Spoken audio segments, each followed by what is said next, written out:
My name is Peter LePage. I'm the Senior Manager of Engineering for the Providence Water Supply Board, a municipal water supply that provides water to half the population of the state of Rhode Island, about 600,000 people. They built the dam because they needed a water source for fire protection for the city of Providence. The dam was built in the 1920s at the north branch of the Patuxent Reservoir. We do have flood inundation maps from FEMA that were provided to us, and the inundation area would be all the way to T.F. Green Airport, so it would flood a good portion of the Scituate, Coventry, West Warwick, Cranston, and Warwick.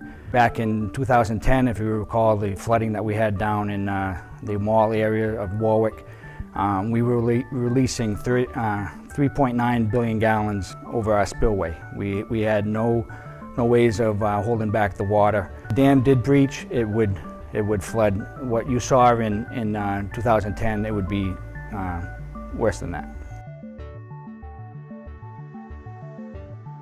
I'm Aaron Bradshaw, and we're at the Gaynor Dam.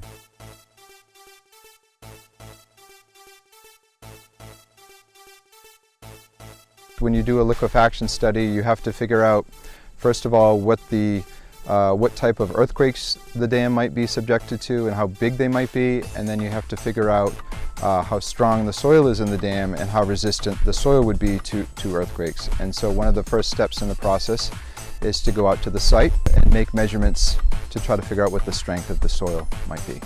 The soils can be deposited in a very loose condition, and so soils that are loose can be prone to liquefaction. The soil starts to behave as a liquid, it doesn't have any strength, and the stability of the dam depends on the strength of the soil.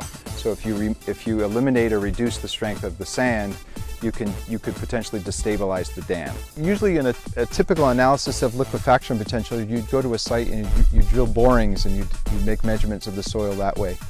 And so what we wanted to try to do is develop methods or use methods that didn't involve drilling a boring or basically using non-destructive methods. We were able to collaborate with a colleague, Gopu Pati, in the ocean engineering department, and he has a system whereby you lay down a series of geophones on the ground surface and you strike the ground surface, and that generates a wave along the ground surface, and you make measurements of the wave, the surface wave. And based on what measurements you make of the surface wave, you can infer what the properties of the soil are down deep into the dam. So we're able to extract information about the soil conditions without having to do a boring. We ran through our analyses and we found that the soils composing the dam were actually appeared to be quite dense. So we were initially thinking that they would be loose. They first appeared to be quite dense. There are some areas where things might be a little loose way down deep in the dam. And if we compare the strength of the soil to what we think a design level earthquake might put on the dam, we showed that actually it's quite good. The factor of safety is actually quite high. We were very pleased with the results that we saw, and very confident that our dam is structurally sound for years to come.